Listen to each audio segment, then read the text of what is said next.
یہاں بیٹھے ہر شخص کے لیے جان ایلیا ہے، میرے لیے وہ میرے والد سے بڑھ کر اور کچھ. دنیا کے سب سے بڑے شاعر بھی ہو جائیں تو میرے لیے وہ میرے والد ہی رہیں گے. گھر کے بہت قریب ایک دکان تھی جہاں ایک کھاتا تھا، جہاں سے وہ اپنا سگریٹ اور بھنے ہوئے چنے وغیرہ لیا کرتے تھے، اور وہ صرف اسی پرپس کے لیے تھا.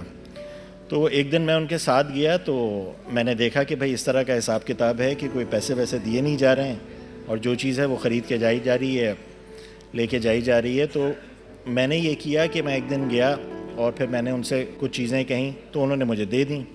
وہ آئس کریم ٹائپ کی چیزیں تھیں، مگر انہوں نے کہا کہ اگلی دفعہ آپ آؤ تو والد سے سائن کروا کے لانا. تو میں نے ابو سے کہا کہ ابو مجھے ایک سائن کر دیں. انہوں نے کر دیا، ہم گئے. اب پھر جب اگلی دفعہ یہ طلب پڑی کہ ابھی کچھ لینا ہے تو میں نے سوچا کہ اب کیا کیا جائے. تو میں نے کہا ابو میرے محلے کے سارے دوستوں کو پتہ چل گیا ہے کہ آپ کتنے مشہور شاعر ہیں، اور وہ سب آپ کا آٹوگراف مانگ رہے ہیں. اور وہ 10-15 سگنیچر کروا کے ہم نے اپنے پاس رکھ لیے.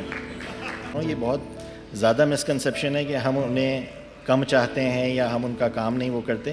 یہ جتنا کام بعد میں آیا ہے یہ اسی لیے آیا ہے کیونکہ ہم نے بہت انپٹ دیا ہے. ہندوستان میں اس وقت بہت تیزی سے ان کی چیزیں ہندی میں وہ ہو رہی ہیں، اس سب پہ بھی ہم لوگ بہت کام کر رہے ہیں. تو ایسا نہیں ہے. بالکل بالکل. یہ دور جو ہے وہ زیادہ بریک اپس کا ہے. عشق بہت تیزی سے ہو رہے ہیں اور بہت تیزی سے ختم ہو رہے ہیں. تو اس لیے نئی جنریشن میں جو ہے ظاہر ہے ان اشعار کی پاپولیرٹی بڑھ رہی ہے، اور میرا یہ خیال ہے کہ اگلے آنے والے 50 سالوں میں اس سے کہیں زیادہ بڑھ چکی ہوگی.